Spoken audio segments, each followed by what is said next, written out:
Before starting, I just wanted to say, if you are new here, my name is Advait. I'm 21 years old. I make shorts and reels, and I recently started this long format on YouTube on my YouTube channel to document the whole process of building something from scratch. On the way to North Goa, our cab driver said something to us. He said, in Goa, wherever there are a lot of foreigners, those beaches are super clean. Wherever there are a lot of Indians, those beaches are a mess. Nobody in the cab said anything for a few seconds because we all knew he was right. And that's an uncomfortable thing to know about your own people. Anyways, North Goa. We left our South Goa Airbnb around 10:11 am. Cab ride to North Goa. Out of 5 of us, 3 were sleeping, 1 was chilling, and 1 was talking to the driver. That's 5 guys who did 150 kilometers on a scooter the day before. We were cooked. We reached our villa in Anjuna at around 12:30, rented 3 scooters again, and went straight for lunch. Again, we were without breakfast. Now, one of the most famous cafes in Anjuna, in all of North Goa actually, is Arjuna Cafe. And from outside, it looks really small, like a regular cafe. You walk in and it just keeps going. Library inside, play area, the whole thing. And then we looked at the menu. And I'll be honest, I go to the cafes a lot, yet I could not understand a single thing on that menu. Mostly veg. In non-veg, I think there was only eggs. So one of us ordered a pizza, 2 got egg sandwiches, and 2 got humshukas. I tried their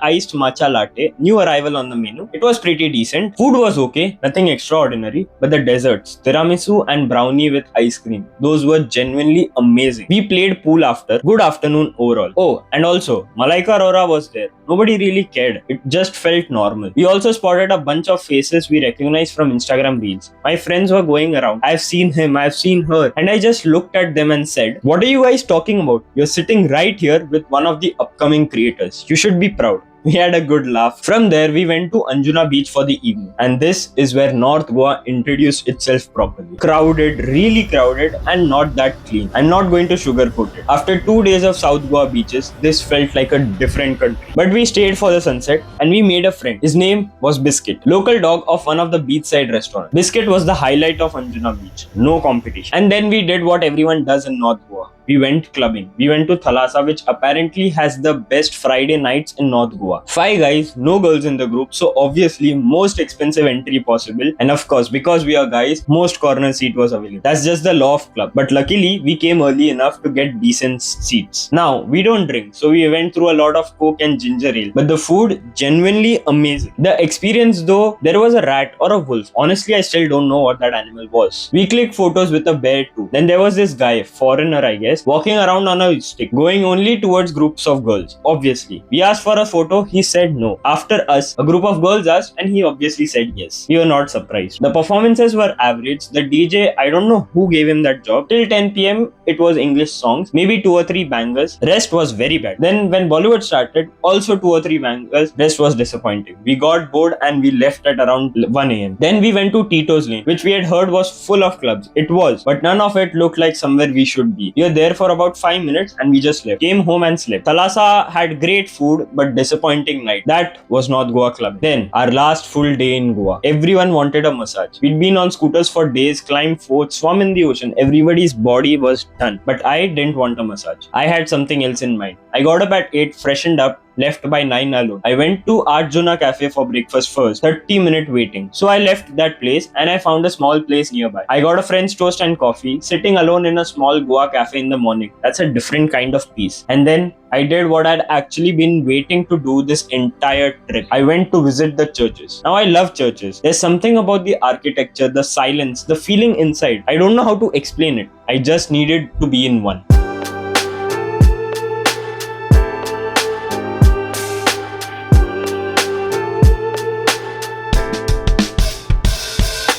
Writing in the margins of my mind all day, sipping herbal in the morning just to feel okay. Had a dream I ended up visiting 11 churches. 11. Alone on a scooter. All of North Goa. And out of those 11, I could only go inside one. The church in Sholin. I don't know if I'm pronouncing it right. And I sat inside that church alone for half an hour or maybe more. Someone had told me, whatever you wish for or pray for in a church you have never visited before, it comes true. I visited 11 churches. I wished for the same things in every single one. I'm not going to tell you what I wished for, of course, but let's see. Maybe one of them listens. I also went to Para Road, the one from Dear Zindagi where Alia Bhatt and Shah Rukh Khan sang. I was really looking forward to that one. And honestly, too many people, not enough trees anymore. A bit of a disappointment. was water just flowing through space till I landed on the record that my grandma would play. Talk sweet like jazz in the park after rain. rain. What if grass smell green and the air feels safe? Put the phone on mute, let the silence explain. I don't need much, just a book in the brain. Used to chase things that were run from me. Now I sit still, let the peace come free. Paint a verse in the sky with a loose leaf. While the moon do a dance with a soft oak tree. Let it ride, let it be what it be. Got a breeze in my chest and a thought run free. I don't rush, I don't. But the churches made the whole morning worth it. I also visited 2 or 3 temples alone quietly, no photos inside, just present. That morning in North Goa, alone on a scooter, churches and temples was one of the most peaceful few hours of the entire trip. By the time I was done, my friends had finished their massages. We were all met up and went to Burger Factory in Morchip. We had chicken burger, pork burger, beef burger. I'll be honest with you. I don't rush, I don't race, I just float on three. Got a vibe in my soul, got a life on key. Let it ride, let it breathe, let it roll like that. Got the world in my cup and the beat in the back. I don't stress, I don't fold, I just lean on facts. If the sun don't shine, I'ma still bounce back. I've been good, I've been gone, I've been lost in the loops. Got a hoodie and some headphones, walking with troops. Ain't no answers in the feed, just noise and flex, but I found Beef burger was the best one by far. I was not expecting that. After that, we had to go to Chapora Fort, the Dil Chata Hai Fort. Who goes to Goa and doesn't go to Chapora Fort? That was the plan. But one of our friends wasn't feeling well. We dropped him back, and by the time we were done, the fort was closed. And our last evening plan, a sundowner club, which also didn't happen. One friend was out of money, the other had fallen asleep. And that was that. I won't lie, I'm a little sad about it. The last evening in Goa, and we didn't do the things we planned. That stings a little, but it's okay. But here's what we did instead. We went to the market. Evening, golden hour, shopping for friends and family back home. The sun started setting, and I just stopped and filmed it. but I found God once in a vinyl set. Talk slow when I speak, let the moment stretch. Learn peace ain't found, it's a thing you protect. Yeah, I vibe like water, I change and shift, but the roots still deep like my grandma's grits. City move fast, but I drift like smoke. Let the rhythm in my chest beat. Because sometimes the trip doesn't end the way you planned, but it still ends beautifully. We came back to the villa, ordered food, put on music, danced a little, talked, and then slept. Because the next morning, we had an early train back to Mumbai. Now, 26th April, the train back home. 5 guys who left Mumbai with nothing planned perfectly, who broke down on a national highway, who drove 150 kilometers on a scooter in one day, who sat at a fort and called their parents to show from the ocean, who talked to a cow for 90 seconds, who danced in a villa at midnight when they couldn't move a muscle, who wished for the same things in 11 churches. Same 5 guys back on a train going home, but not quite the same. So, that was Goa. 5 days total, 5 guys, and a sunset at Agonda Beach that I genuinely think I will remember for the rest of my life. If you have watched both episodes, episode 1 and this one, thank you. Genuinely. This took a long time to put together and I hope it felt worth it. But here's the thing I need to say before I end this. Everything you watched across these 2 episodes is just what happened. The places, the food, the drives, the nights, the club that disappointed us, the fort we missed, the market sunset we didn't plan for. That's the surface of the trip. And the surface was incredible. I am not underselling any of it. But if I am being completely honest with you, the most important things that happened on this trip didn't happen at a beach or a fort or a club. They happened in the quiet moments, sitting on Agonda Beach after coming out of the water, alone inside a church in Sherlin, driving back in the dark on Ghat roads at night, lying on the bed at 3 a.m., too tired to move, but too happy to sleep. These moments, I can't show you in photos, I can't put a timestamp on them, but they changed something in me. And that's exactly what episode 3 is going to be about. Episode 3 is not a vlog. There's no food content, no destinations, no itinerary. It's just me talking about what this trip actually did to me internally.